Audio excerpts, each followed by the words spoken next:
Question 49. So this question is about reverse takeover and reorganization. And this question is pretty tough, especially part A, right? It's hard to know what to calculate exactly. Okay, so first we'll read the requirements. As you can see, this case study is pretty long. Okay, coming to part A. Explain what a reverse takeover involves and discuss advantages and disadvantages to a company of obtaining listing through reverse takeover as opposed to IPO. So here there are three requirements. What is reverse takeover? Advantages, disadvantages of reverse takeover. This is a pure theory part. This you'll be able to handle even without referring to the case, right? Like without reading it. But you have to refer to this company. Why they want to go for the reverse takeover. Coming to part B, 18 marks. Especially the first part is a tricky area. But whenever a question like this appears, that by just looking at the face value, you don't understand what you have to calculate, don't get panic. Focus on the easier parts. For example, in this question, the easier parts is part A, reverse takeover advantage and disadvantages. Then you can state your assumptions in part B. Then you can calculate the value to equity holders. Approach you have taken. Coming to part C. So all those things will be easy for you. Okay, try to pick up the easy ones first if you're struggling with the hard ones. So coming to part B, only part B is for your report. Okay, part C does not come in your report section. It is a different requirement. So part B, prepare report for the board of directors of the company, which includes, it's a report and it has these three things. So when you write a report, your subheading has to be in this order. This has to be number 1, this has to be number 2, this has to be number 3, and finally your conclusion, number 4 is your conclusion. Okay, the format of the report here itself is given what you have to include in that report. Coming to the first, an extract of the financial position and an estimate of the company's value to the equity holders after undertaking restructuring program. So this is very clear that what you have to calculate. You have to do an extract of financial position after restructuring. Whenever restructuring question is given, this question is very much expected. An extract of financial position, impact on financial position, impact on EPS, gearing, and all those things. But in this question is only about extract of financial position. Then another thing, there are two requirements here is value, okay, to equity holders. You should be know how to calculate the value to the equity holders after the restructuring program. Coming to the second part of it, an explanation of the approach taken and assumptions made. So one is approach taken, explanation of approach, and then is assumptions made in estimating the company's value to equity holders after undertaking restructuring program. So this assumptions is made in estimating value to equity holders. Coming to part 3, third, and it's for 10 marks.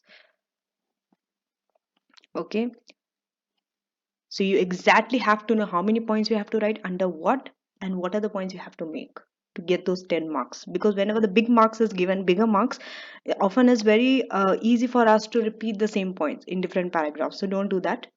Don't repeat your points, and you should know how you have to discuss to get those 10 marks. So third is a discussion of the impact of the restructuring program on the company and on the venture capital.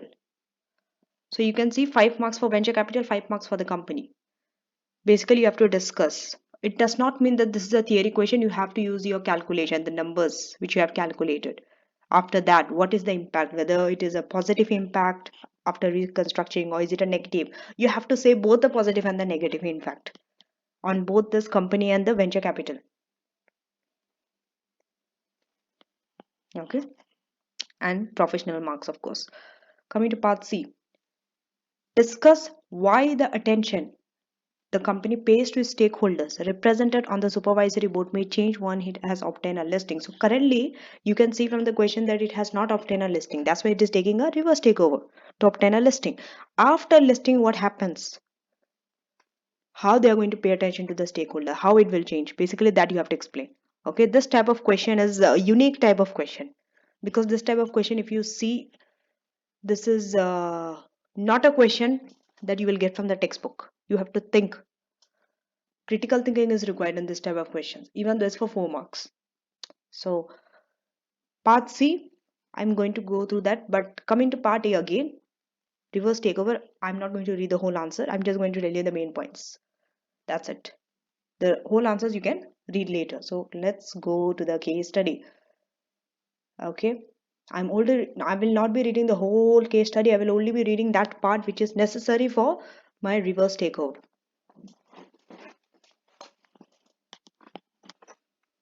Okay. So only if I can see from here, it is only the, see, you can just skim through also, right?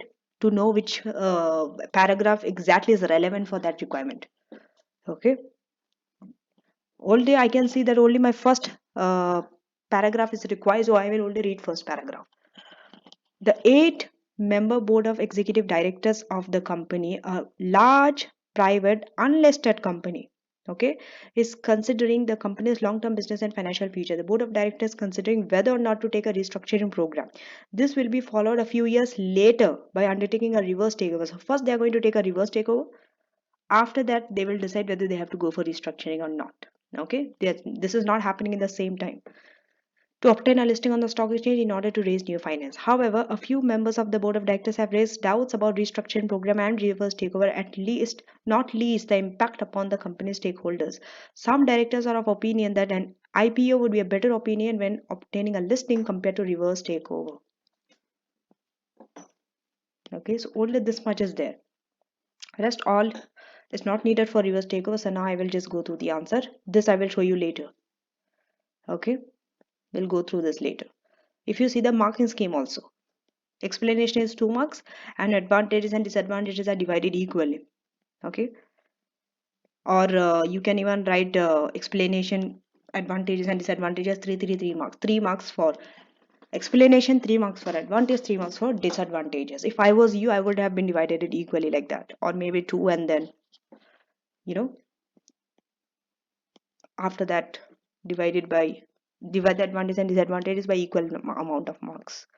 So coming to this, if you see this first para, that whole para is what is reverse takeover. Okay, so I'm not going to read this whole answer. I'm just going to tell briefly what is a reverse takeover. At least 3 points you can make to get the 3 marks. I would say 3 points. First is a reverse takeover. What is it? A reverse takeover is where a private unlisted company like this company, okay, you have to refer this company's name. Okay, so basically that reverse takeover, the general definition only you have to apply to the case. Okay, definition remains the same of reverse takeover. You just have to apply, you just have to mention that this company. Okay, so first is definition. You have to start with definition. One line definition, one sentence definition is enough. Okay, so reverse takeover is where a big private company, unlisted company, they want to gain a listing on the stock exchange without going with the process of IPO. Okay, so that is one sentence you can say. After that, the second line, what you would say? If you can read in your answer, they are saying the private company merges with a listed shell company. It's like they are merging, the two companies are merging. Okay, so that means the private company, they acquire the shares of listed company, and then they can take control of the board of directors. That is the second line you can see. And the third one is,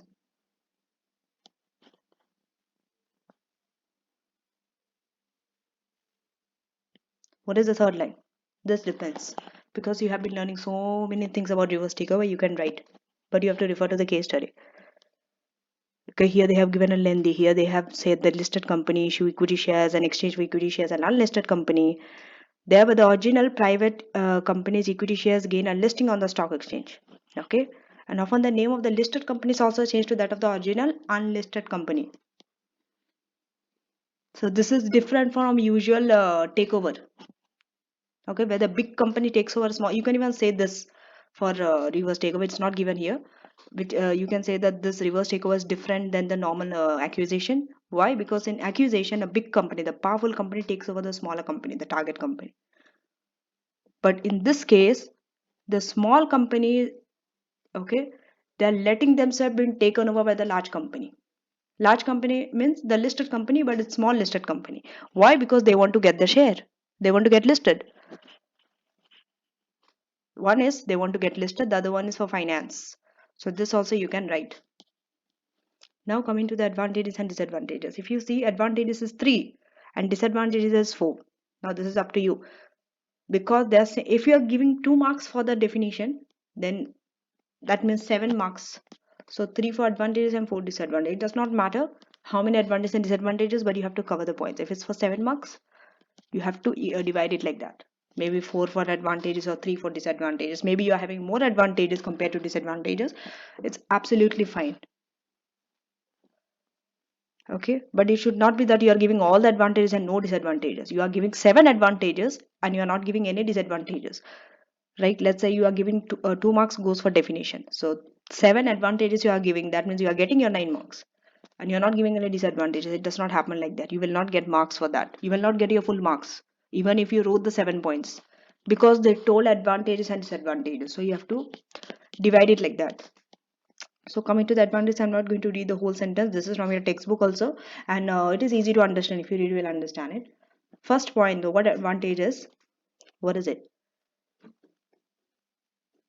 It's quicker. It's quicker process than IPO. Okay, it's quicker. Whenever I say quicker, faster, you have to compare this with IPO. Don't forget to compare with IPO. Don't just say reverse takeover is quick. This line is not enough. You have to compare it with something. You have to say reverse takeover is faster or it takes less time compared to IPO, because in IPO there are so many administration process and all. While in reverse takeover there is not such process. So that's it. Just keep it simple. That's it. This much is enough. Coming to the second point. It is cheap. Okay. Cheap is the word. It is cheaper compared to IPO. IPO cost between, if you can see there, 3 and 5% of the capital. All those things you can write. Okay. See, once you know the main word, the key word you have to know. Rest all you can elaborate and write it also. Coming to the third one. Reverse takeover can be used in economic downturn or recession also. Okay. Wait.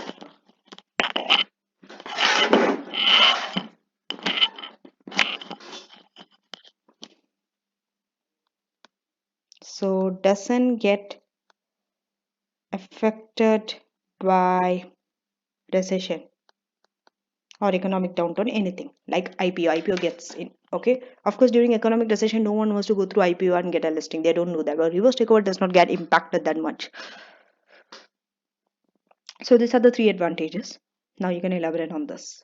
Coming to disadvantages, the first disadvantage is what? Maybe the listed companies might have some hidden liabilities which are not known to you when it is happening, the reverse takeover. So hidden liabilities, okay, this is the word of the listed company.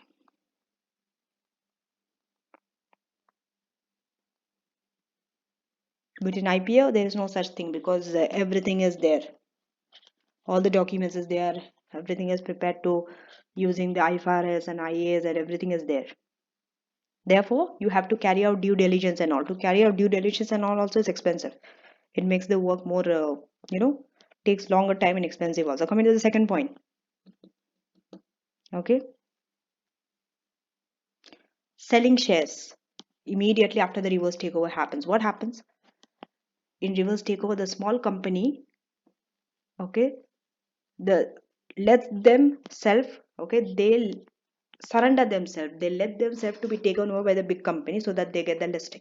But what happens is after that reverse takeover happens, what if the listed company, okay, that listed company sell their shares, right? They can sell their shares, right, immediately.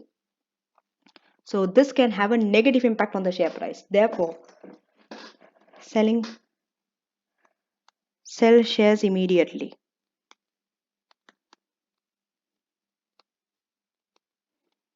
After reverse takeover, let me write RTO. You don't write RTO in your exam, write reverse takeover only.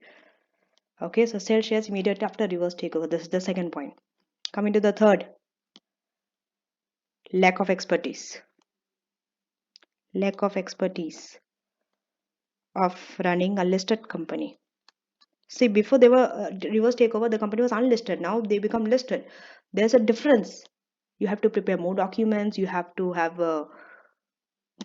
become more transparent. There are so many things which you are not being aware of, or you're not used to that kind of working.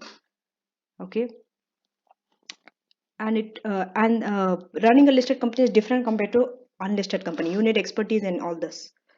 So an unlisted company, they will not have this expertise. Therefore, running that listed company becomes a headache then. So lack of expertise of running listed company.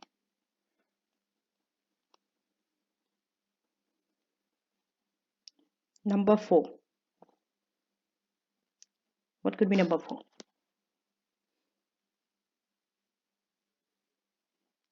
They don't get that much coverage, the reverse takeover, like IPO. Lack of, I will not say lack of, we'll say lesser coverage. Investor coverage, okay, lesser investor coverage than IPO. IPO is more trusted. It follows through a steps and all. It has more, investor knows when someone gets a listing through IPO. It becomes a news, it becomes a headline because there's a sufficient coverage for that IPO, but not for reverse takeover because everyone does not go by reverse takeover. Percentage of companies which go through reverse takeover is less compared to IPO, even though it has all these advantages and all. So if you can see now, isn't it easier for you to understand now? When you study, I would say never study the sentences, what they write there, even from your textbook also. Only not for reverse takeover, for any paper, any topic. Let's say you are taking options, advantages of options or disadvantages of options or futures, or acquisition and merger, advantages, disadvantages, features, anything. Whenever you're learning such things where you have list of things to remember, just remember the one word or two words, the main word from each. After that, you will be able to elaborate it. If you understand the concept, you will be able to elaborate it in your own word. You don't have to exactly memorize sentence by sentence, word by word. It will not help you at all. In this way, what happens is you have less thing to remember because it's just one word. Okay, one word of advantages. That means, let's say if you have five advantages or five words to remember, that's it. It makes your work easier, faster, and you don't panic also. So when you just remember that keyword, you can elaborate on that on the exam. Because I personally apply this method always. I never learn the whole sentence and all. Because their way of explanation could be different, my way is different, provided even if I write in my own words, the meaning is same, then it's okay. It's basically you should be good in forming sentences and writing in your own words. That's it. You don't have to memorize it. So just learn the keywords. That's it. Let's say today I'm going to learn the advantages of reverse takeover. Now quickly I just remembered. I don't even have to look. It is quicker, it is cheaper, it can be used in economic recession. That's it. Disadvantages. It does not get much coverage like IPO. I don't have the expertise of running listed company. Maybe liabilities are hidden. And the other one is investors can sell shares immediately. The shareholders can sell shares immediately after reverse takeover. That's it. Isn't it easy? It saves my time. It's faster. It's easier. I don't panic also. So that's it for the first one, part A. Part A also does not come in your report. Only part B, the three bullet points comes in your report. So now coming to part B. I will not do part C now. I will keep it at the end. But if you want, you can do part C also. If you are feeling that part says 4 marks, it's easier. I can finish it fast. That also we can do, and then come to part B and write the report. Anyway, is possible. But just read the requirements first to see whether there's any connection with part B or not, whether it's linked or not. If it's not linked, you can do. If it's linked, then you have to wait to complete part B. Okay, but looking at part C does not look like that it is linked with part B. Okay, so now coming to part B, we have to write a report to the board of directors. But how can we write? We didn't read the case study. So we have to read the case study first. Okay.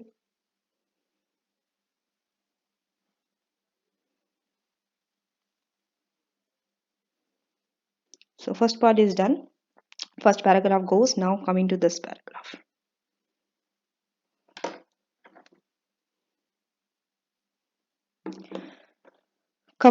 Okay. Chrysos company was formed about 15 years ago by a team of five senior equity holders who are a part of the board of directors and own 40% of equity share capital. In total, 30 other equity holders own a further 40% of the equity share capital. That means 80% is gone.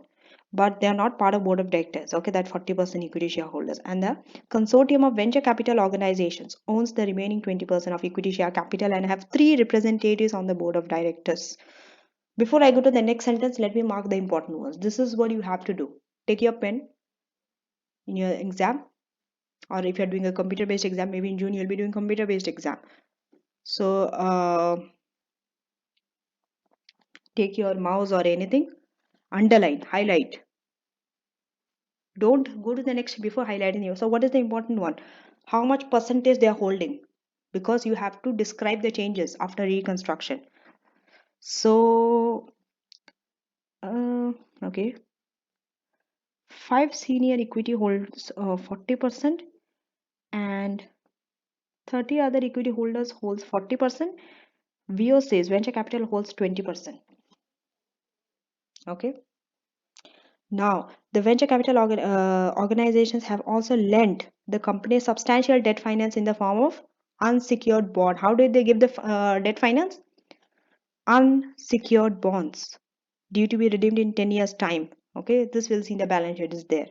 In addition to the board of director, the company also has a non-executive supervisory board consisting of members. So the supervisory board is made of what? The company's key stakeholder groups. Details of the supervisory board are given below in the last. The company has two business units, a mining and a shipping business unit and a machinery part manufacturing business unit. Okay. The mining and the shipping business unit accounts for around 80% of the company's business in terms of sales revenue, non-current, current and payable. That means it has because in the balance sheet what you are given or the profit statement, you are given the total of both the companies. So when you make a balance sheet, you have to take 80% of it for the mining and the shipping, and that means the remaining 20% is for the machinery part, the manufacturing. Okay, 80% of sales, non-current and current assets and payable. However, okay, see it, mining and shipping, 80% of sales revenue, this. Okay. However, it is estimated that this business unit accounts for around 75% of the company's operating cost. Operating cost is 75%. Okay, for business, for mining and shipping. So 75% operating cost. Smaller machinery parts. So machinery is the smaller business unit. Okay, accounts for remaining 20%. Okay, so the remaining 20%. Okay, the machinery is the remaining 20% of sales, non-current, current, payable and 25%. Okay, 75% for shipping, 25% for machinery of the company's operating cost. So till here it's easy, simple to understand. Following figures have been extracted for the most recent financial statements. You have been given profit before depreciation, interest and tax. That sales revenue, that operating cost is the total of both the business units together. You have to divide it between the two business units. Coming to the financial position, we have land, buildings, equipment, inventory, receivable, share capital, reserves. We see the unsecured bond from the VCOs, other debt, payables, bank overdraft. So this financial position is given before restructuring. Basically, you have to do a financial position again, the extract after restructuring. So coming to the corporate restructuring program. The purpose of the restructuring program is to simplify the company's gearing structure and to obtain extra funding to expand the mining and the shipping business in the future. So they want to expand this, therefore they want extra finance. At present, the company is having difficulty obtaining additional funding without having to pay high interest rate. That means they have to pay high interest rate if they want to obtain additional funding. It's not, they're having difficulty currently. So now coming to the machinery. If you see both business units separate, it has been explained in separate using different subheadings in separate paragraphs. So don't get confused between the two business units. Coming to the machinery part. The smaller machinery part manufacturing business unit will be unbundled. Read this very carefully because I will show you later. This is the place where most of the students, they messed up. They didn't correct properly. They don't know what to calculate, or even if they calculated, they did it wrong because they didn't understand. Probably I will show you the marking scheme. The examiner has stressed upon this. Okay, because of this, it has an impact on a lot of places, even in your balance sheet also, the cash position. Okay, so the business unit has been unbundled either by having its assets sold to a local supplier. Okay, so the machinery unbundled assets sold to a local supplier for this million after a share of payable has been paid. Okay, or the smaller machinery part manufacturing business unit will be unbundled through a MBO, management buyout. Make sure that you know what is management buyout. It is selling to the management. What management? Current management, the management inside the organization. So it is. Or unbundled through management buyout by 4 managers. So, or, this or word is very important. This plays a very big role here. Or means it is either this or that, not both. You have to select. They are unbundling through by selling to the manager or by selling to the local supplier. You have to decide. This was the key area which most of the candidate in the exam missed. I will even show you in the examiner's comment and marking scheme also how this will have an impact, because this is the first thing. You have to start your calculation from this point onwards. All the calculation what you do comes later, but your starting point is here. Unbundling through MBO or to a local supplier, or selling assets to a local supplier. So you have to decide. How will you decide? Whichever is giving you high, uh, through which you are getting high amount of cash, you have to select that only, obviously.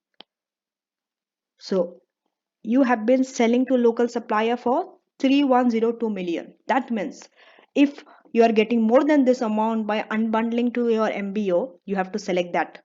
If not, then you have to select selling to the local supplier. Right now we cannot decide because we didn't calculate for the MBO how much cash we are receiving. It requires working. Okay, so in this case it is estimated that it's after okay, so if it's MBO, they have given you how to calculate the value. It is estimated that is after tax and net cash flows will increase by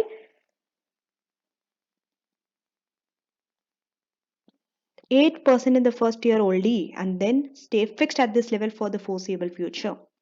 The cost of capital related to the smaller business unit is estimated. So cost of capital is also given. Cost of capital is also given. You can find the present value. You don't have to work hard for this. The management buyout team will pay 70% of the estimated market value of the smaller machinery part manufacturing business unit. How much they will pay? 70% of the estimated market value of this. To find that 70% of the estimated market value, do we know the estimated market value of the smaller machinery part currently? We don't know. That means what, we have to first find the market value, then take 70% of that, then we'll know how much we are receiving, and based on that receipt we'll know whether it is MBO or sell to local supplier. Unbundling. Okay, because unbundling is also a form of reorganization only. You have to decide which one. Coming to the mining and the shipping business unit. And also, if you see this word after tax net cash flow, what does it suggest? And also, you are given the cost of capital. So, what does this suggest? What comes to your mind? Since this is valuation of the company, you can tell because they told estimated market value of this. This is a basically estimation of the market value also. We know that we can value the company through three ways: cash flow, discounted cash flow, market, market-based method, and asset-based method, net asset-based. Net asset, not relevant here. Market-based, they didn't give any PE ratio or anything. So that means it is cash-based only. Okay, in cash-based also we have three. One is adjusted present value, one is free cash flow to firm, one is free cash flow to equity.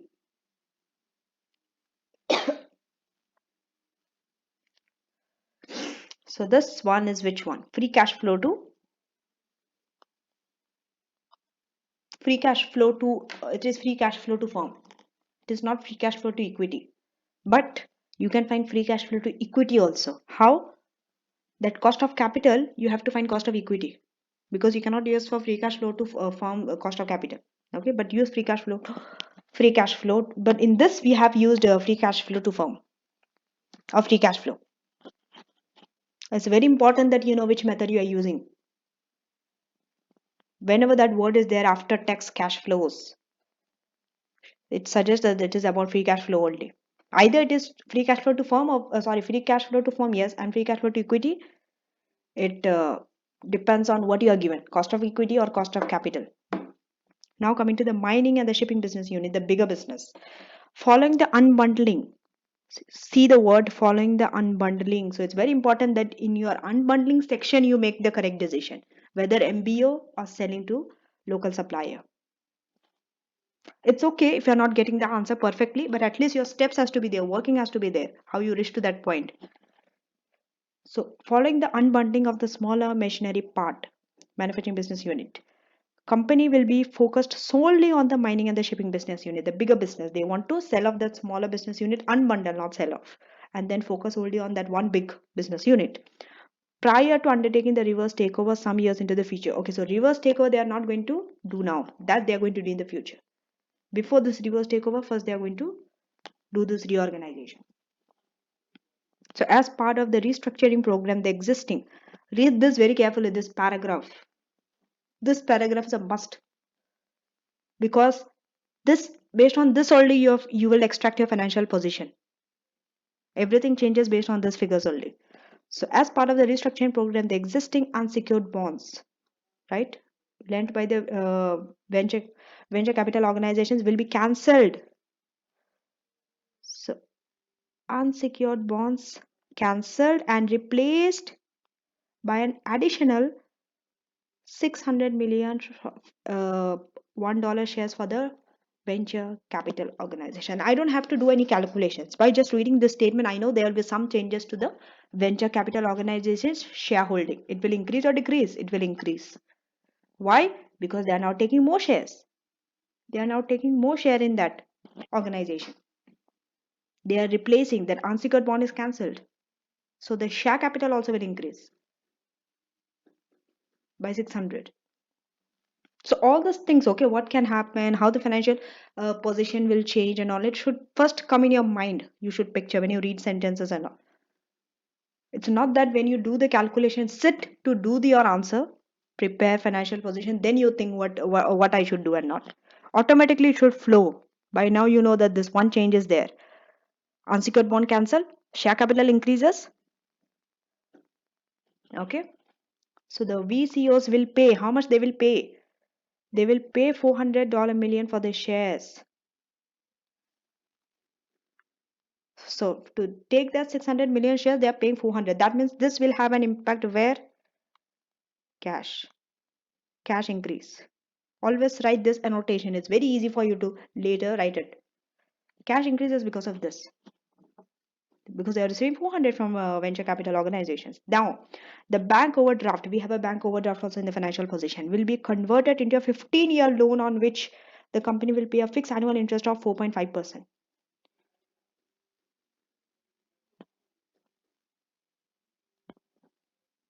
Okay, this also shows that bank overdraft will not be there on in that place. Amount will be same only. Okay, now it will be a long term liability. The other debt, there has been an other debt also in your financial position under non-current liabilities will be repaid. Other debt will be repaid. What does it mean? Cash. See, if you see currently in your cash, the financial, okay, let me take it to the financial position. If you see here under your current assets, there is no cash currently. But due to this change, the restructuring, if you can see that you are paying cash, you are receiving cash. That means you will have a cash flow balance. Cash flow figure will be there under your current assets. And if you see that you have bank overdraft, which will not be there, it will be bank loan. So your current liabilities, that overdraft will come to your non-current liabilities. Okay, and other debt under your non-current liabilities will not be there. It will cancel because you are paying that debt. So sometimes because of the restructuring, what happens is a new item can appear, right? Like in this case, cash. Cash is not there in this. Now coming to, okay, so in addition to this, the company will invest 1,200 million into the equipment for its mining and shipping business unit, and this will result in its profit and cash flows growing by 4% per year in perpetuity. This is very important because it affects your free cash flow. So they will invest how much? So your equipment will increase by 1,200. You saw in your financial position there's an equipment also. Invest 1,200.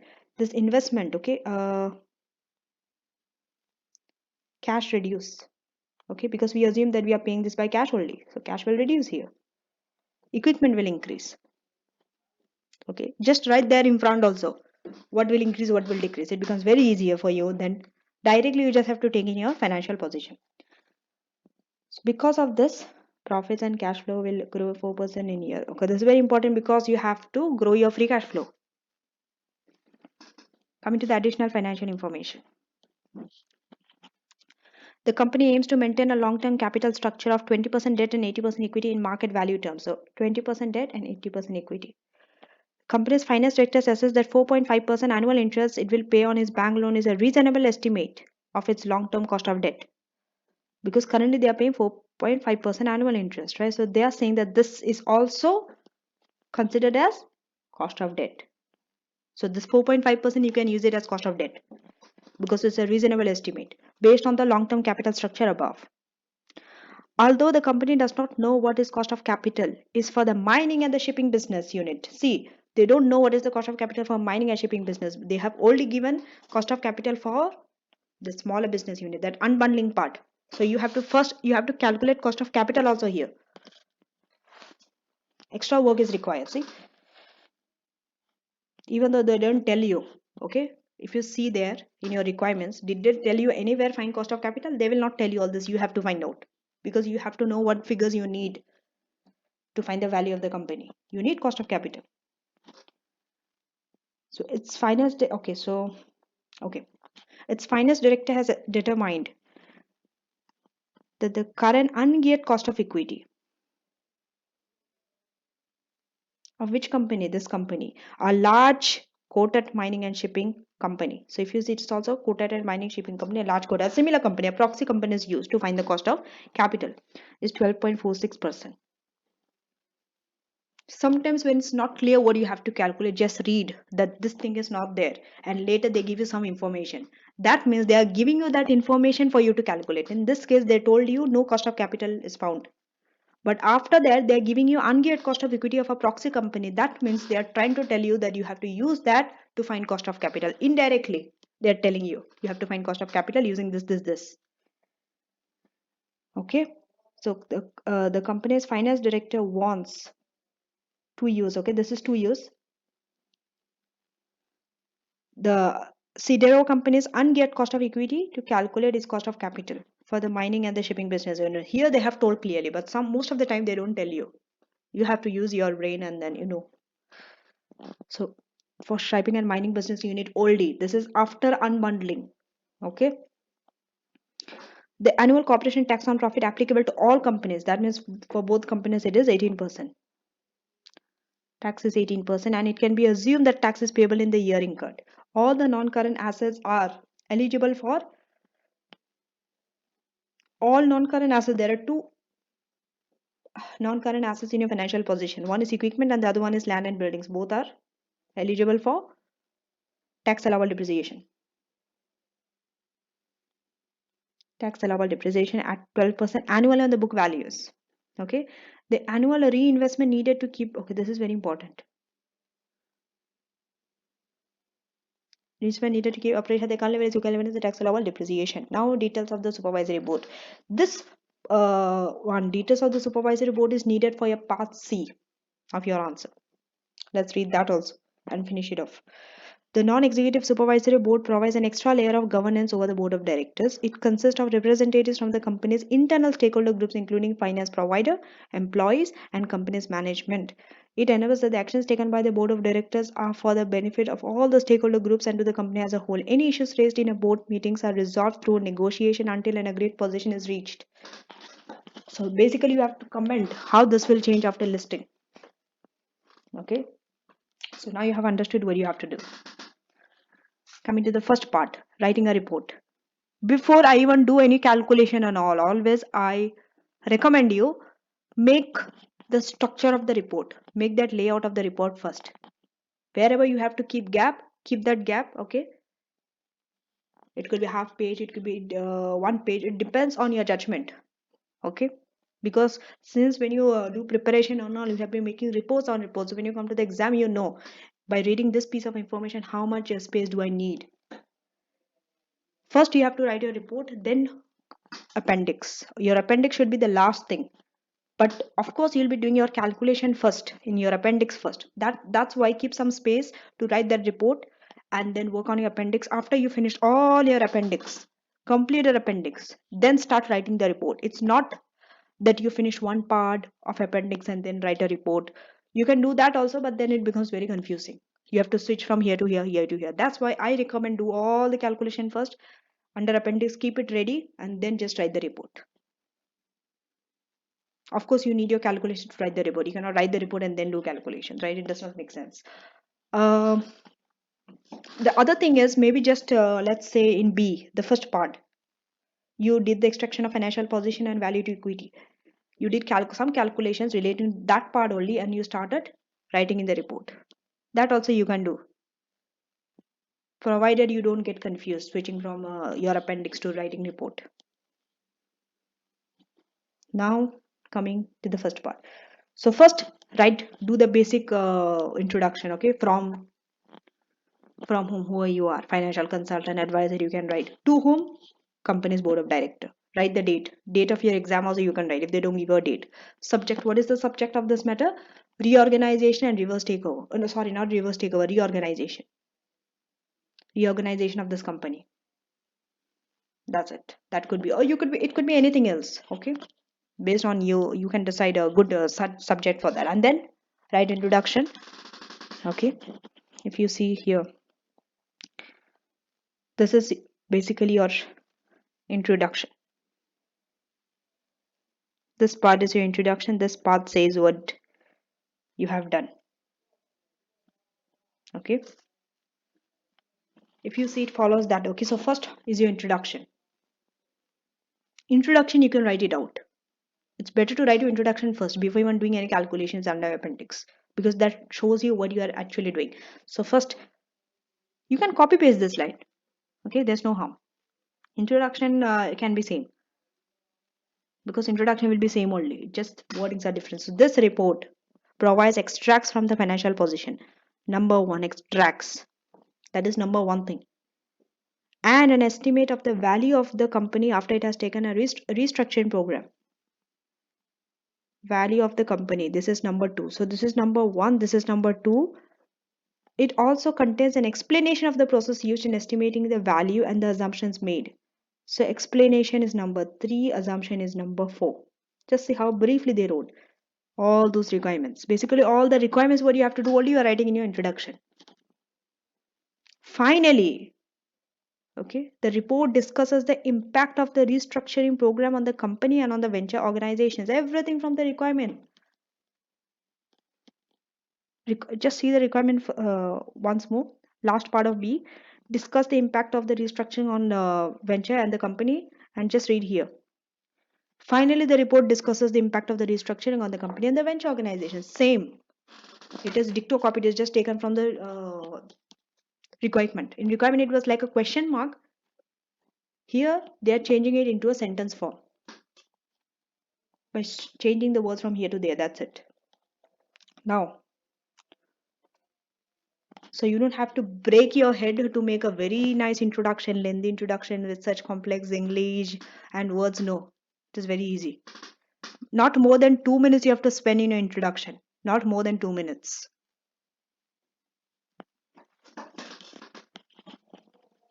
Now coming to this one. It is recommended. Okay, whenever you write, don't say you have to do this, you should do this, you must do this. Always use it is advisable or it is recommended. Okay, such has to be your words, because who are you? You are a financial consultant or an advisor. So your word also has to be like that, as if you are giving some consultation, some recommendation, some advice. It is recommended, it is advisable to do. In the conclusion, such has to be your sentences. So it is recommended that the manufacturing business unit is unbundled through a management buyout.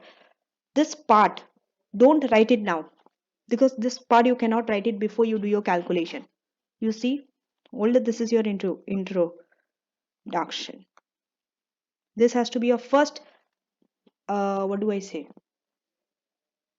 First paragraph after introduction. Whether you are unbundling through MBO or selling assets separately to the local supplier. I told you that is the first thing, unbundling. Following unbundling only, rest all comes. So first we'll work out on that. Okay, we'll not focus on the balance sheet now. Extract. I know, because if you see this requirement, they told first number one, extract of the financial position. And if you see here, after that only they did the extraction in the report only. This is not in your appendix, okay? In your main report, you have to do the extract whenever they tell. See, if they tell you find the extract of financial position, you have to write it in your report only. It will not come in your appendix. Okay, so extract of this are following the restructuring program. This you have to write after restructuring program or following the restructuring program, but write it, because we don't know whether it's before or after. You might even write the exact, you know. So this paragraph, okay, if you see, first they decided that it is through which, and they give you a figure also how much you're going to receive. You have to do a calculation where appendix 1, if you see. So don't read this answer now. We'll go to the appendix 1. Okay, appendix 1 has to be at the end. Okay,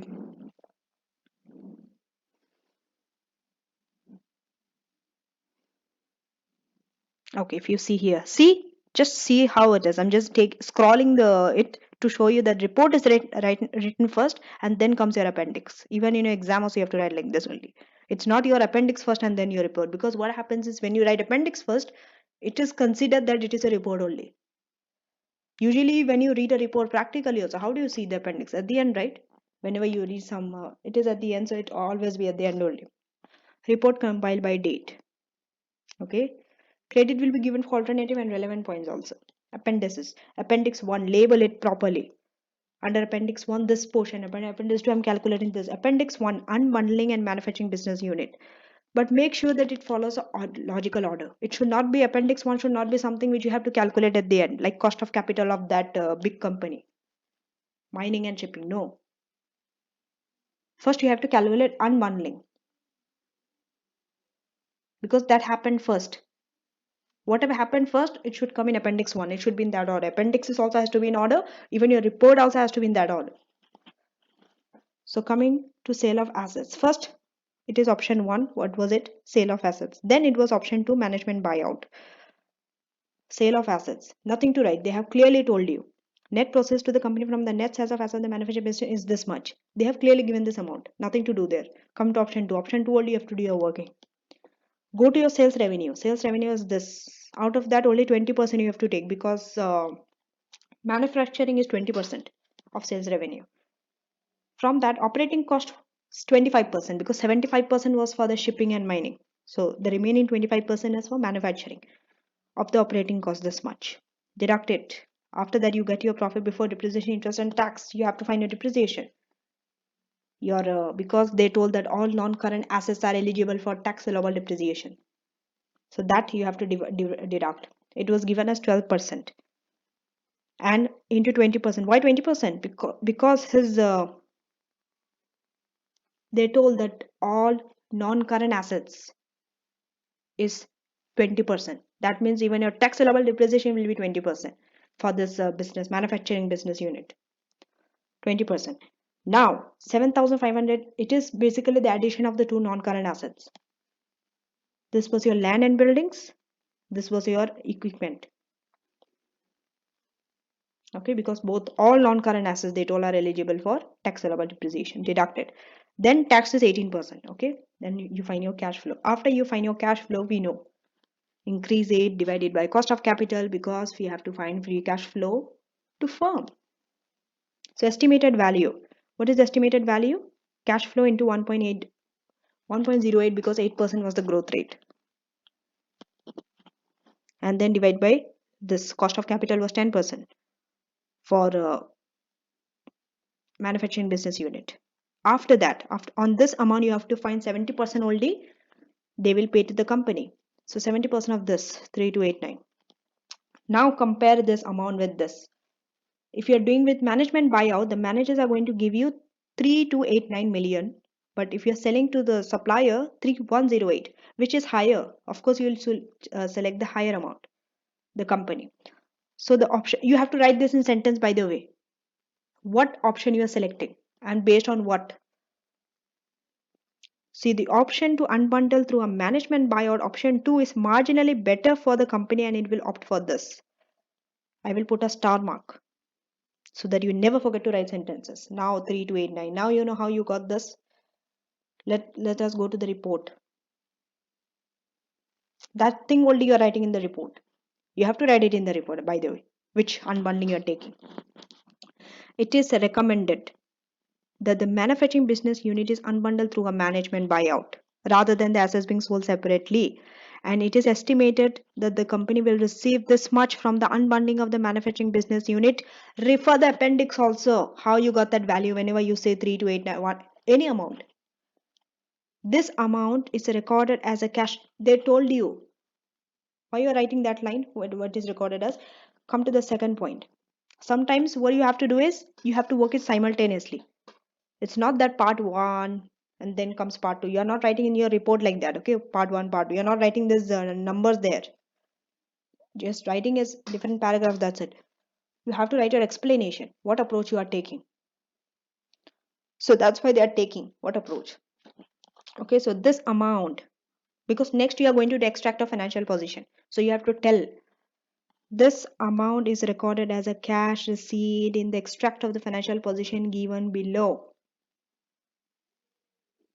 After this is you extract a financial position.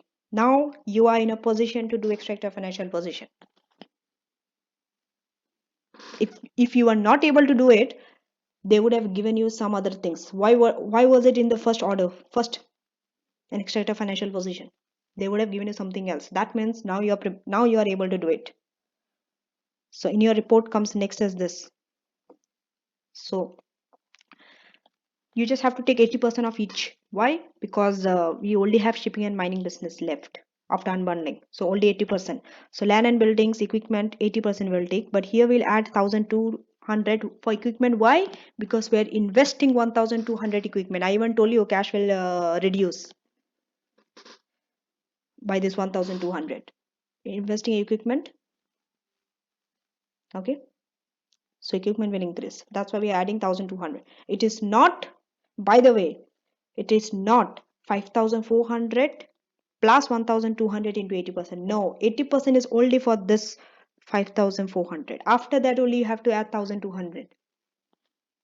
So don't do this mathematical errors, okay? Calculation errors. Coming to current assets, inventory 80%, receivable 80%, cash. Cash will come now. Cash wasn't there before. Cash, you are getting from unbundling this much. from your venture capital, this much. Venture capital will pay 400 minus you are investing in equipment, so minus 1200. Now you are paying your other debt. Other debt was this much in your financial position check before. Other debt you are paying, so this much you are deducting. So your cash. Come into your share capital. Share capital before was 1800. With this you are adding 600 from your venture capital organization. Then reserves. This reserve is a balancing figure. Okay, balancing figure. Coming to bank loan, your overdraft before was 1800. Still the amount will be 1800, but it will now be change into bank loan. That's it. Figure will be 1800 only, and it will come into non-current liabilities. In your current liabilities, you will just have payable. That's it. So, and also you will not have that 4.5% unsecured bond. It is cancelled and converted into shares. Payable 80% only. Everything is 80%. Okay. Now after that, if you see what is the next in your report, next is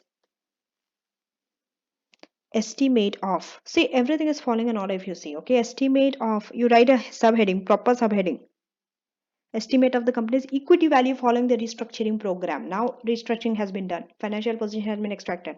Next, you have to write equity value. And what are you writing in equity value? Are you doing? You have to do a lot of calculations, by the way. Are you writing anything here? No, nothing goes here. Everything goes in your appendix. All your calculations. What comes here? Only one sentence in your report you have to write. What is it? Just the value. Just the value. Because they just told estimate the value, that's it. So it is estimated. It is estimated. Use such words in your report always for anything, any report. It is estimated. Use this word estimation all the time,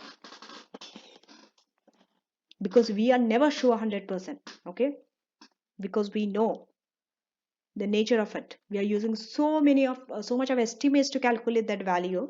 So it is based on such estimates. If those changes, value also will change. That's why it is just an estimation. It is not an accurate value. So it is estimated that the companies, okay, refer to the company's name. There's no harm in referring the company over and over again. Equity value after the restructuring program has taken place will be just over this much in Appendix 3.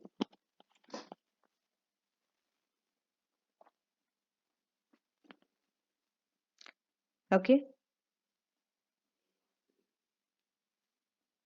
What you can do is, okay, when you're making a report, just write the subheadings and keep spaces. Let's say first you are writing introduction. Keep this space. Okay. Go to your appendix, start doing all the calculations first. Okay. Then comes your extract. Keep some space. Then write subheadings. See, write subheadings and keep spaces in between, depending on the how. Let's say for this, of course, if you are keeping space after extract, you need a big space, because you need all the non-current, current, and everything. But if you're writing estimate of the equity value, you just need 1 or 2 lines. You just have to write that value. Then what is the process? I'm not going to go Appendix 3. I will show you. I'm just telling you the format of the report. Process undertaken in determining the company's equity value. For that, one separate subheading, and keep some few lines, maybe 10 lines or 7 lines or 8 lines. It depends. Better to keep 10 lines like that. It will not be so big also. Okay. Assumption. Next is assumptions. First it is approach or the process, then comes assumptions made in determining the equity value. Okay, here also it's a pretty long enough. This like this. Then let's go to the impact of the restructuring program on the company and the venture capital organization. This impact on the company and this one is a separate paragraph in the report. It is following an order only. Okay, after assumptions, then impact. Here also is a big line if you see. Okay, and it has to be in different paragraphs. For one for company and the other paragraph has to be for the VCO. Then is your conclusion. Conclusion is very small. If you see introduction, 5 lines, conclusion 5 lines. That's it. In between, the middle part is very long. Now is your appendix. So now we are going to work on appendix 2. Appendix 1 is over. So Don't forget about the report. You wrote the subheading, kept spaces. Now we are just going to go through our appendix. That's it. First we'll finish the appendix, then we'll jump to the report.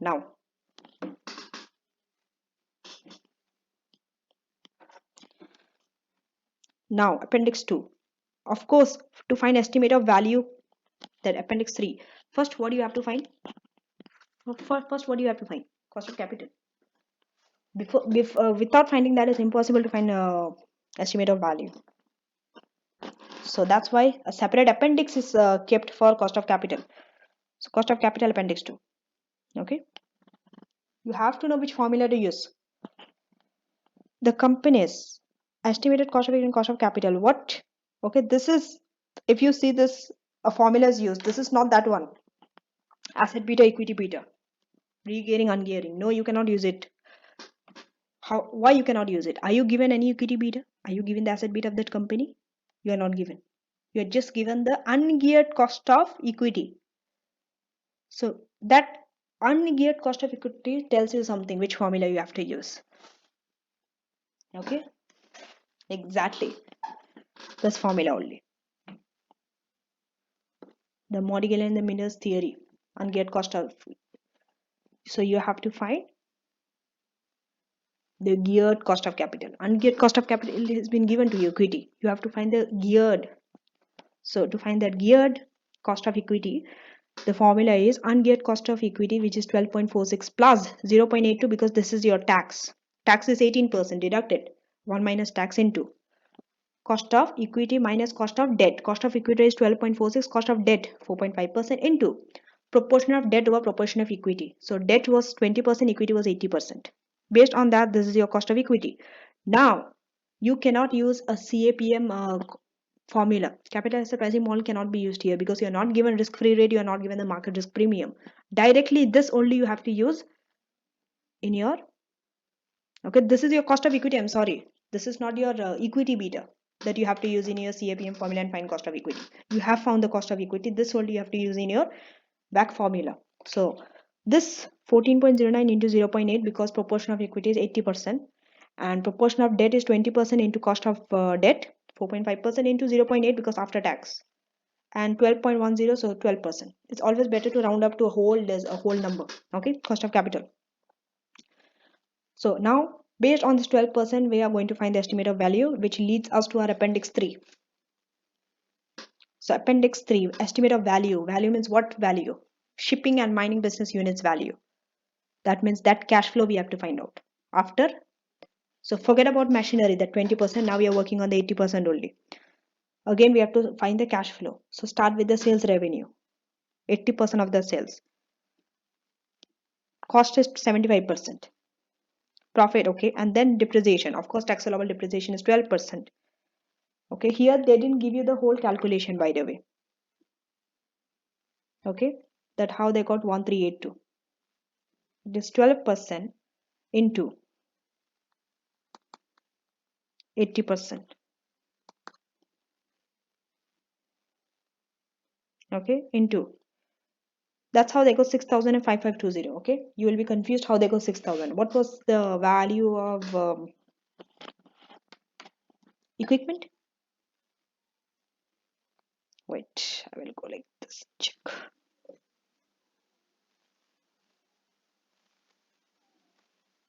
We just have to just see your land and building 7,500. You took 80% of this. That's why you are getting 6,000. That's how you got 6,000 and you are taking 80% of this. If you are taking 80%, how much it will be?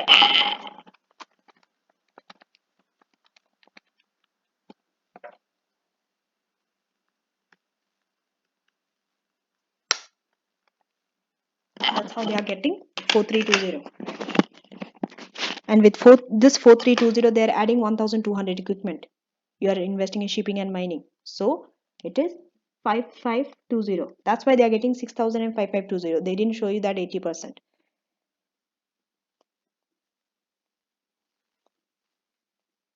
That's why this is and this you are getting. That 80% they didn't show you.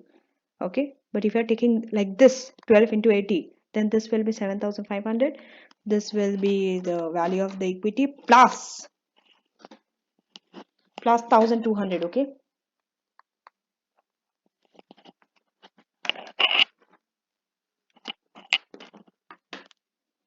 Which will give you 1382.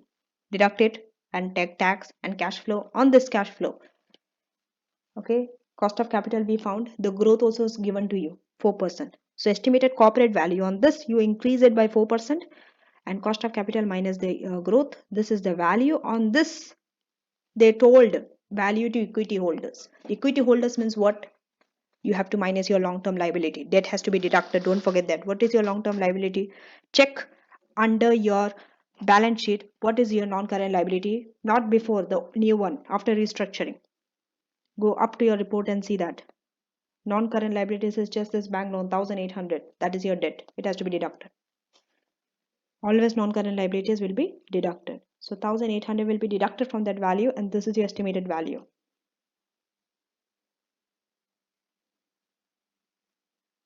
Now just check the note.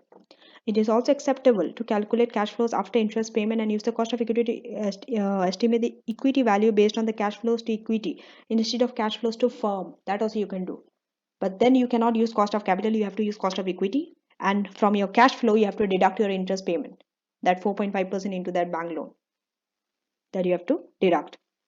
That also it is acceptable. Because amount is given to you. See, when something is given to you, some figure, and you can use another method, that is acceptable. But when something is not given to you, let's say you are not given the interest payment, or you're not given any hint about cost of equity, just only cost of capital is only given to you, no hint about cost of equity, that time you cannot use this method. Okay, so this value, that's why they told, okay, they rounded up 46 billion. If you check the report now, in the report is just one line. Where is it?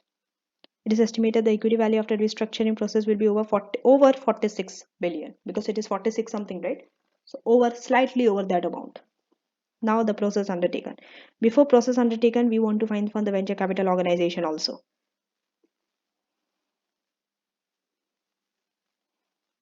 Okay, value created for this also we need to find. Why? Because we have to show the impact, even though they didn't say what is the value created. Did they tell you? No, they told the impact after restructuring. So for that impact to show, even it's a theory part, you have to do calculation. Okay, just see here. By the way, go to appendix 3 and see this value. Slightly, it is 46,144, so they're taking 46 million over. Now coming to appendix, value created for the venture capital organization. What is the, okay, value attributed to VCO. Now we know the total value. What is the total value? Sorry, the equity value, not the total value. You have to find the equity value. From this equity value 46,144, it is 40%. How they got this 40%? How they got this 40%? You have to work out on that also.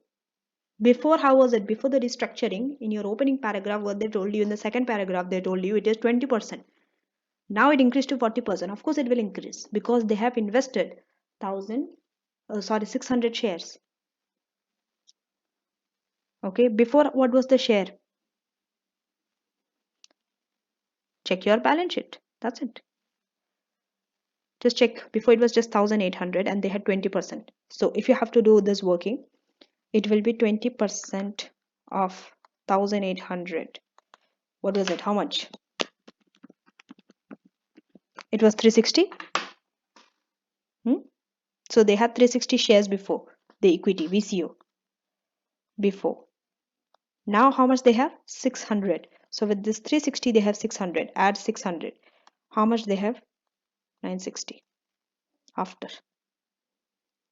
Before this 360 was over 1800. Now this 960 will be over what? 1800 plus 600. Look at the share capital, 2400. What is it? 40%. Exactly 40% if you see. So it increased. Before it was 20, now it is 40.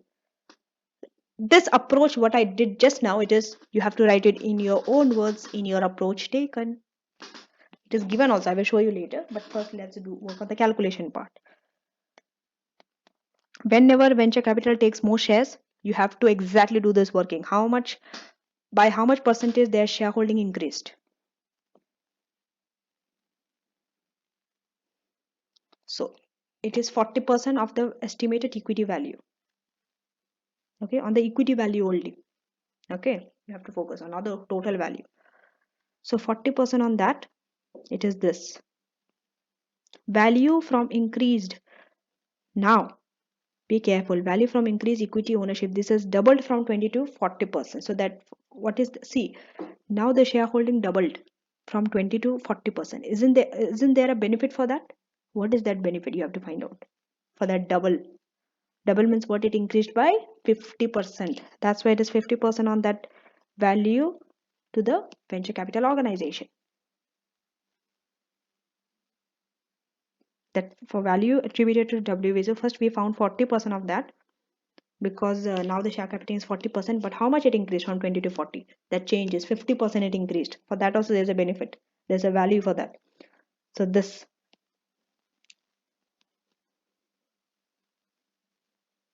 Now, next value. Okay, see for venture capital organization to take that share capital, did they have to lose anything? They have to give up on something. Then only they got this. What did they lose up? What did they give up? You have to compare what they gave up with the benefit they are receiving. You have to weight it and say which one is more. The benefit is more or what they have lost is more. So what they have given up or foregone, value of unsecured bond. Before they gave unsecured bond to the company, that is lost, it is cancelled. Which the amount is 4,800. From your financial position, you can see. Additional value capital invested. They also paid 400 to the company. 400 has to be paid to the company. The venture capital paid. So that also. So the total is 5,200. Total of additional capital invested and value of bond foregone. So this is the total cost to them. Now what is the benefit? If you see the benefit is this 9299. Isn't the benefit more than what they lost? Yes, exactly. So that means what? It is beneficial or not? Restructuring is surely beneficial for venture capital organization. So what is that additional value? In percentage if you want to find. Okay, it will be the difference between 9229 and 5200 divided by 5200. 77.5% of this. Okay. 5029 is the difference between the benefit and the cost. 9229 minus 5200. That is additional value. So now we are done with all the appendixes. Before going to part C, we'll complete the report. We are done with all the appendixes. We can complete the report now. Now we have to write the assumption, a process taken. The corporate value is based on the growth rate of 4% on cash flow. Whenever some variable is given, let's say it is based on some cost of equity, some cost of capital, some growth rate, these other things you have to mention more in your assumptions also in the process taken. Okay. So the corporate value is based on the growth rate of 4% on cash flows in perpetuity, which are discounted at the company's cost of capital. Basically, how you found that corporate value? You increased it by growth and discounted by cost of capital. Appendix 2 refer it also. Which appendix you refer to find cost of capital? The cash flows are estimated. Cash flows are estimated by calculating. How you got to that cash flow? By estimate. Okay, I estimated. Here was estimation. Okay, by calculating profit before depreciation and tax of the unbundled firm consisting of just the mining and the shipping business unit. Just okay, you have to tell that you found profit before depreciation and tax of this just unbinding and this business. And then what you did? You deducted depreciation and taxation amount from this. Isn't it easy? Whatever you did in calculation, you are saying in word. I did this, I added this, I increased it, then I deducted, then I found. The bank loan debt is then deducted. You deducted the bank loan. So you are writing in sentences. The bank loan is then deducted from the corporate value to estimate the value of the firm which is attributable to the equity holders, Appendix 3. You deducted debt. Come into the assumptions. Assumptions could be so many. Each assumption is in different paragraph. This is one assumption. This is one assumption. This is another assumption. That means there are 3 assumptions if I am seeing here. So what is the first assumption? Assumptions could be in any order. You can write in any order. Okay, let's see what are the main assumptions. It is assumed that the main assumption is that you used a proxy company's cost of equity. So that is number 1 assumption.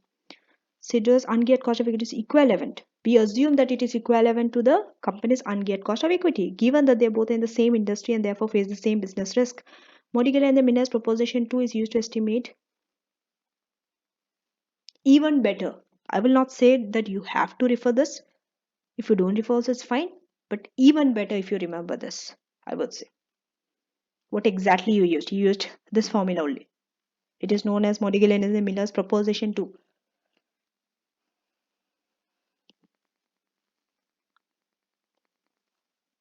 Okay, it's used to estimate the company's restructured cost of equity and cost of capital. We use exactly that formula to find cost of equity also and cost of capital also. Coming to the second, tax allowable depreciation. Whenever tax allowable depreciation, growth rate, cost of equity, cost of this should come in your assumptions. These are the way hint. Okay, because these are the estimated figure. Whenever something is subjective, okay, based on your opinion you are using, or subjective nature, not very objective, or estimate, those are the things which you have to write in your assumptions also. Okay, so it is assumed that the deducting depreciation and tax from the profit before depreciation, interest and tax provides a reasonably accurate estimate of the free cash flow. We are saying that this, if you deduct it, the depreciation from before depreciation, and the cash flow which we are getting is an estimate of the free cash flow. Other adjustments such as changes in working capital are reckoned to be immaterial. We usually deduct that also, but it is here immaterial and therefore not considered. This you can write also, you don't write also, it's your choice. Because they haven't mentioned about working capital. Now, this is the key. Most of you have this doubt why in some places depreciation is added back again after deducting, why it is not added here back. So here's the definition, here's the explanation. I hope after this no one will ask me why is that. Okay, depreciation is not added back because it is assumed to be the same as the capital needed for reinvestment purpose. So whenever depreciation, it is the same as the capital needed for reinvestment purpose, you don't add back your depreciation. That's a rule. Coming to the next, what is it? The growth. Okay, it is assumed that the cash flow will grow in perpetuity. The assumption of growth in perpetuity may be over optimistic. Exactly, that 4% growth, over optimistic. How do you know it will grow in 4% only? Is there any figure? No. And may give a higher than accurate estimate of the equity value. Yes, because of that 4% growth, it might give you higher than what is the actual value, what is the actual equity value. So these are the assumptions now. Yes, this is the last paragraph before conclusion. What is the impact of the restructuring program on the venture capital organizations? Okay. Now, let's talk. This is mainly about VCO, this paragraph. And next, I think it is mixed VCO and the company. So, by acquiring an extra 600 million equity shares, the proportion of the VCO's equity share capital will increase to 40. They have showed that working. Okay, 20% into 1,800 before the share capital plus 600 divided by the total share capital, which is 40% increase, 42 from 20. First is this thing for venture capital organization. By acquiring 600, what happened? You have to tell. Don't just say, okay, venture capital organizations shareholding increased from 20 to 40. Don't just say the statement. Say by acquiring or after acquiring 600 million shares, you have to tell that venture capital acquired 600 million shares. After that, their shareholding increased from 20 to 50%, 40% or increased by 50% from 20. That also you can say. Therefore, the share of the equity value of the venture capital will hold in this one will increase by this, which is 77.5%. We had a working also. Okay, how it will increase. Appendix 4 you have to refer. Okay. Or in percentage if you want to say which is 77.5% more than the total of the value of the bond cancelled. Okay. What was the value of the bond cancelled? 5,400. On that, if you take 77.5%, so this value is more. And sorry, of value of the bond cancelled and extra payment made, which is 5,400. Appendix 4, refer it. As long as the VCOs are satisfied about that the equity value of the company after the restructuring has undertaken is accurate, the value of the investment has increased substantially. Okay, try to include this line. that if they're satisfied it is accurate, their value it has increased substantially. The VCs may want undertake a feasibility study on the annual growth rate in cash flows of 4%. They may want to take. At least you have to write it's for 10 marks. So try to write 5 points for a venture capital organization and 5 points for the company. Or it could be 4-6, it could be 6-4, it could be any way, but try to write both, balance both and write. So this points also you can write that this point might not come immediately to you about feasibility study and all, but most of the time such things are included, what they have to do. It's like in the future what they might do. So they might want to take this, they might want to take that due diligence, they might want to do a feasibility study on the growth rate 4% and the assumption of the growth. Basically you're talking about assumption, you're mixing your assumptions here and saying based on the assumption what they should do. So they should do a feasibility study on the annual growth and the assumption of growth in the perpetuity. However, the content of the additional value created seem to indicate that the impact for this one is positive. Finally, you are saying you are giving a conclusion. Whatever the overall impact is positive. That should be your approach. Finally, you have to give one conclusion. The overall. But you should not write in the beginning itself. Overall, it is beneficial and all. And that's it only. You don't write anything. No. Now coming.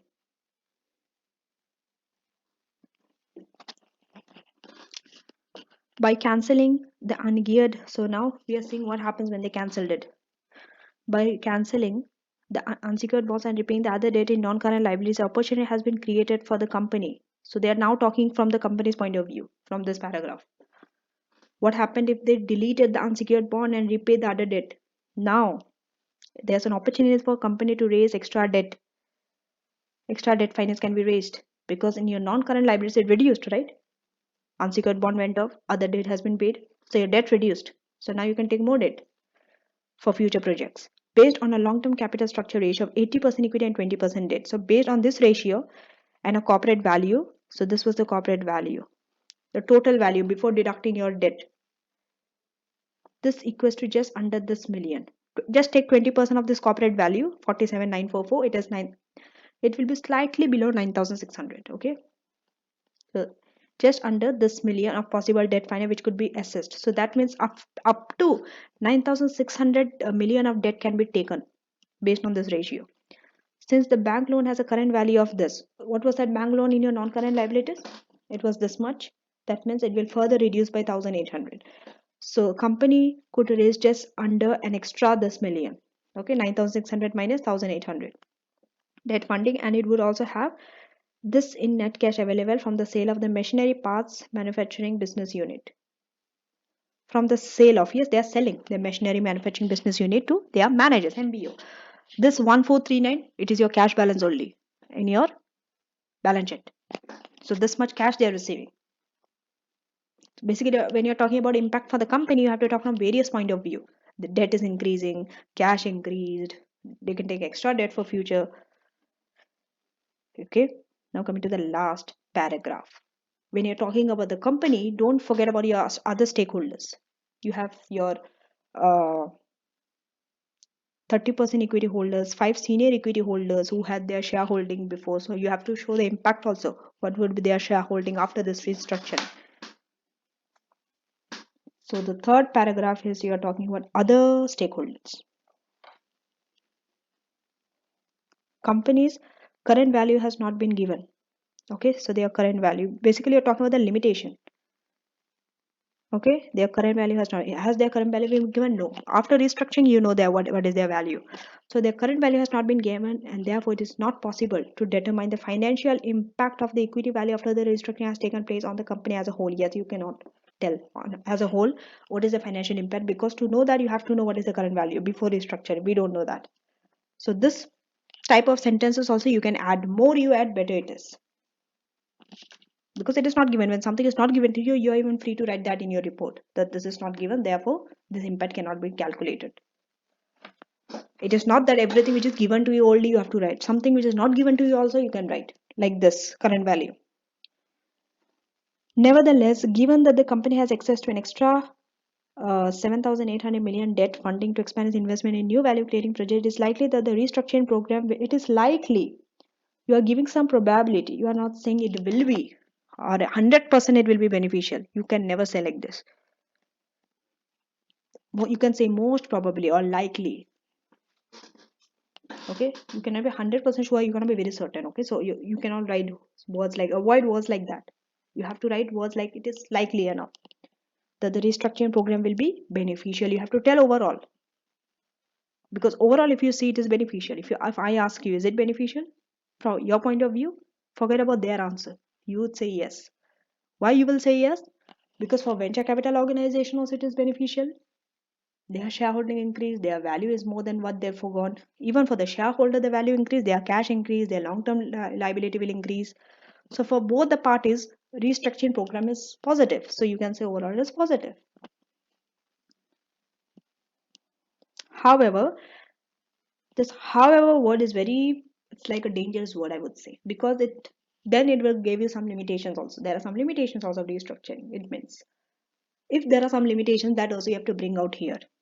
It is not just all the parties will be benefited only by restructuring. There are some parties who will not be benefited. We have been given about those stakeholders also in the beginning itself, in the beginning paragraph. I will show you that paragraph.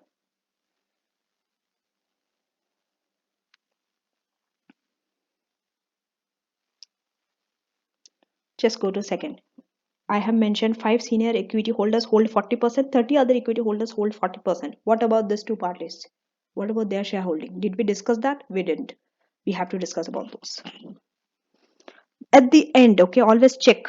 Go through your case study and see, did you missed out anything? For example, here, impact.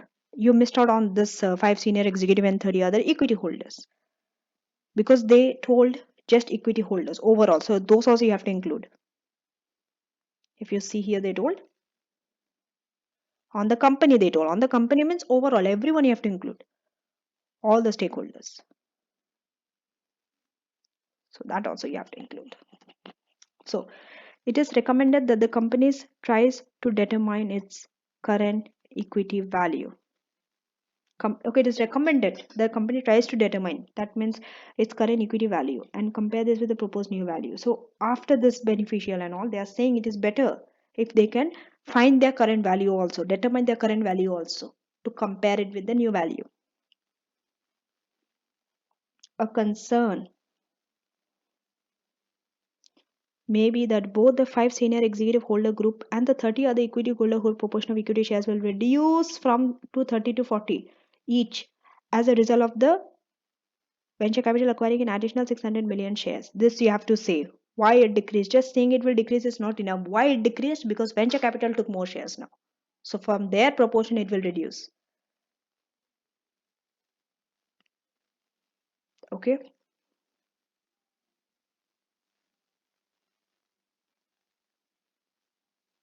It's like me and my friend. My friend is having 3 apples. Out of the 3 apples, if I take 2 apples, my friend will only be left one. But if I just take one, he will be left with two. So it's like that. If I take the greater proportion out of that, my friend will be left with a small proportion, smaller piece of apple. It's like that. So it's the same thing here also. Venture capital, because the proportion remains the same only. 1,800 capital, 1,800 capital only. From there, if venture capital is taking higher proportion out, remaining their shareholding will reduce. How much it reduced? You have to work out. Just don't say 30 to 40. They did a working. There's a working to find that 30 to 40. And also you have to say in your sentence also that because they acquired, so their shareholding will reduce. Not just it will reduce. Both, okay, I will show you later. Let me read this also. Both the shareholder groups needs to be satisfied about the potential negative impact of the situation against the potential additional benefits acquiring from the restructuring program before the company proceeds with the program. So even before the company goes with the restructuring, you have to say that even though they know that there's a negative impact on them, their shareholding will reduce by 10% for both this group. If they're satisfied with that, if they can accept that negative and look at the positive side of the restructuring program, then yes, restructuring should go ahead. But before restructuring should go ahead, they should look into this concern. This is how you have to write your sentence and conclude it. So now we'll see how their shareholding reduced from 30 to 40. Before going to conclusion, I have to show you this. Okay, before and after. before restructuring, after restructuring. They hold 30%, 30%, sorry, 40%, 40% and 20%. This is the five senior executive, that is the 30 other. Now their shareholding increased 40. That means this two will have equal. So 100 minus 40 is 60, 60 divided by 2, 30, 30. It will be equal only. If you see it reduced by 10%. Okay. Now coming to your conclusion. The restructuring program creates an opportunity. Okay. Finally, what does restructuring program does to you? You have to say that. Restructuring program creates an opportunity for the company to have access to extra funding. The main thing, main one or two lines you are saying in your conclusion, that's it. You are not saying line by line again. This happened, this increased, this decreased, this shareholding. No. So the restructuring program creates an opportunity for the company to have access to extra funding and additional cash for investment in projects in the future. We saw that cash increased. There was a cash balance now, right? In your balance sheet. And debt also will increase. So, one line for the company. Now coming to the VCO. The VCO are likely to benefit financially. They are also likely to benefit. So second sentence is for VCO are likely to benefit financially from the restructuring program as long as they are satisfied about the assumptions made when assessing the value created. This have to be there. Don't just write this kind of sentences, okay? Avoid. Don't just say the VCOs are satisfied, they will be benefited financially. That's it. No, you have to say that as long as they're satisfied with the assumptions made about the value created. You have to talk about assumptions. You have to bring that in your conclusion that there are assumptions made. And if they are satisfied with the assumptions, yes, they will benefit financially. You have to say like this. Assumptions, you have to bring out in your conclusion. Wherever assumptions are given, always there will be some assumptions. That assumption you have to bring in your conclusion. Always talk about it.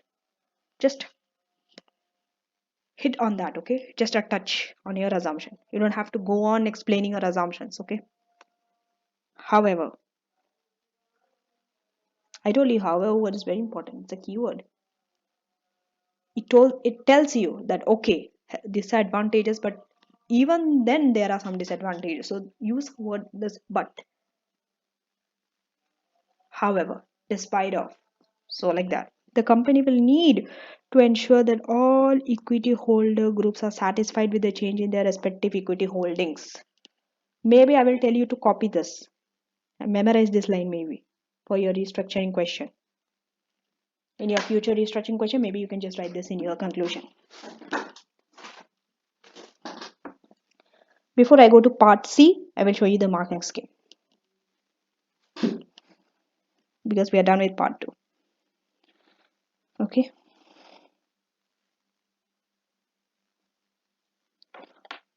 So, Appendix 1. Okay. Manufacturing business unbundled through an MBO. Then estimate of cash flow. What is the estimate of cash flow if it is through MBO? 3 marks. Amount payable to Chris, 2 marks, 70%. Okay. Selection of higher value is 1 mark. Unbundling option. So if you select one, you are getting 1 mark. Coming to Appendix 2. Cost of equity, cost of capital, 1 mark each. Appendix 3. So for each appendix, you are getting marks, by the way. Okay. Estimate of cash flow is 3 marks. Equity value is 2 marks. Explanation of approach taken 1 to 2 marks. Assumption is 3 to 4 marks. You just cannot play around with the assumptions. Assumption is always more marks. That means you have to know your assumptions. Appendix 4. Value from the increased ownership. 1. You have to know that how that 50% increased, okay? Sorry, the value from increased ownership is that, and the 50% the additional value. 1 mark each. Discussion of restructuring program on 3 to 4 marks. On the VCU and on the company 4 to 5 marks. Of course, on the company it will be more because we have other stakeholders also, like 5% equity shareholders and that 5 senior executive equity holders and the other 30 equity holders. On that also, so it's 4 to 5. And report format and structure 1 4. And coming to part C, it is 1 to 2 marks per relevant point. What was the part C's requirement? Read again. Don't assume that what you read by now also you know it. There's no harm in rereading, reading it 3, 4 times also. More you read, better it is. More clarity you will get on that. Discuss why the attention of the company pays to stakeholders depends on the supervisor will change once. See, now they are paying particular attention to the stakeholder. They make sure that all the stakeholders are happy. They solve their dispute through negotiation currently, if you read the supervisory board. Now, after listing, what happens? How it will change? Okay. This question is little of critical thinking. That's why that's why for reverse takeover, I didn't go through the answer. I didn't read it. It is a theory question from textbook. You can get that one. But this type of things I need to go through because I need to tell you some points. How you come to such points. How you think about these points also. Okay. First and second, there are 4 marks. So 2 marks for this, 2 marks for this. 2 marks you are explaining currently how it is. Other 2 marks after listing how it will become, how it will change. Okay. What are they? Private company. So mention as a private company, the company is able to ensure all the features of private companies usually, right? That we know. They are able to ensure the needs of its primary stakeholders, finance providers, managers, and employers. Who are their primary stakeholder groups? From the case study. Picking from the case study you are referring. Clearly, they told who are the stakeholder groups: finance providers, managers, employees. Are taken into account through the supervisory board. The supervisory board has representatives from each of these groups, and each group member has a voice on the board. Each stakeholder group should be able to present its position to the board through its representatives, and each decision will be made after agreement from all group representatives. In this way, the main thing is this: no single stakeholder group holds primacy over any other group. Every stakeholder is equal. Everyone has a right. No one is superior there. Coming to point. Next. Once the company is listed and raises new capital, that is likely that it will have a large and a diverse range of equity shareholders who will likely be holding equity shares in many other companies. So those shareholders will hold shareholders in other companies also. Therefore, there is likely to be pressure on the company to engage in value creating activity. So now there's a pressure for the company. They always have to invest in value in products or in projects which is value creating, because then only the shareholders will invest there. Otherwise, no one will invest in that company. Aimed at keeping a share price buoyant and therefore satisfying the equity shareholders. You have to satisfy the equity shareholders now after becoming listed. Your priority is equity shareholders. It is therefore likely that the equity shareholders' needs will be hold primacy over the other stakeholder groups. You see, now they're having a primary role there. But before it was not like that. Everyone had equal. And quite possibly the power of the supervisory board will diminish as a result of this. There will be no job for the supervisory board. Before it was there to make sure that all the groups are satisfied. Now there is no role for it. It will diminish because primary role is to the shareholder after becoming listing, and it's 1 to 2 months. Okay, so that's it for this question. This. Okay, I've explained all the requirements. I hope this is very clear to you. And after today, from this question onwards, you'll be able to handle all the 50 marks question, all the section A questions. Do attempt and check yourself also. Don't just stick to these questions. To do the more different type of questions, the variety of questions you adapt, the more you learn, the more you know how to tackle a question from different ways. Each question has different ways of handling. This question has its own, some other question will be some different. Okay, so the main reference is on reverse takeovers and business reorganizations. What are the top tips? Please go through this. If it's not important, I never include it. If I feel it is important and I have to include, I always do include. So don't skip this part. Do please watch. You never know that what comes out of this for you. So this question required careful reading because it was complicated. You see, examiners telling it is complicated. And to understand what was going on, and as you would expect, some of the numerical parts to the question were challenging. It is important to target the easier areas and not to worry about getting every aspect of the calculations correct. This is unlikely to be achievable under exam conditions. You cannot get every part correct. Part B for 18 marks was the hardest part of question 1. It is important here to keep your nerve and to score the easier marks that were available for evaluating. See, what are those easier marks they are saying? Evaluating whether to sell or unbundle a division, 6 marks is there. Sell or bundle a division. Calculating cost of capital. This you can do for the remaining business. And using that to attempt a cash flow valuation. This also you can do. Isn't it easy? Focus on those workings. It's easier. It is important not to panic and to adopt a logic approach, for example. So this is a logic approach, what we have just done. That's why I told you first we'll do it, finish it, and then I will go through this. Now you'll be able to understand this better. First, decide whether the company sells a division to a supplier or to an MBO team. Next, estimate the revised financial position using a balancing figure for reserves to all it to balance. Don't worry too much if it doesn't, because this does not affect your ability to value the company. Now, re-gear the given cost of equity to reflect company's given gearing. Now attempt a cash flow valuation, and if your cash flow valuation is before interest, return to the previous step and calculate a WACC using the given cost of debt. Easy marks.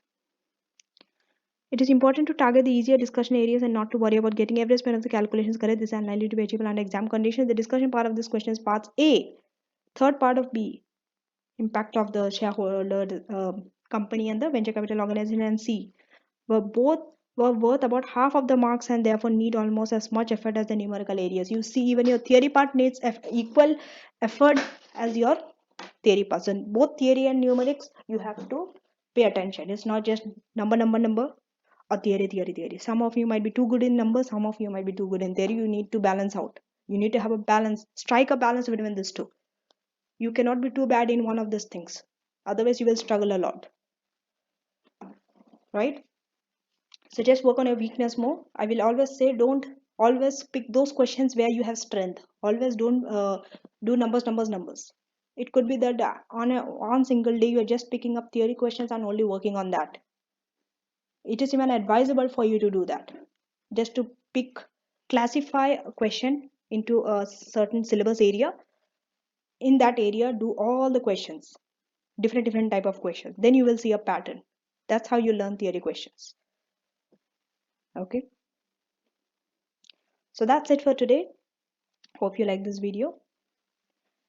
Don't forget to subscribe to my channel and let others also know about this channel too. And I can see that my channel is growing fast. I'm getting a huge amount of subscribers recently, like in this last week. So much thank you for that. And thanks for supporting me so much. And I promise to support you throughout your ACCA journey. Thank you and take care. God bless you.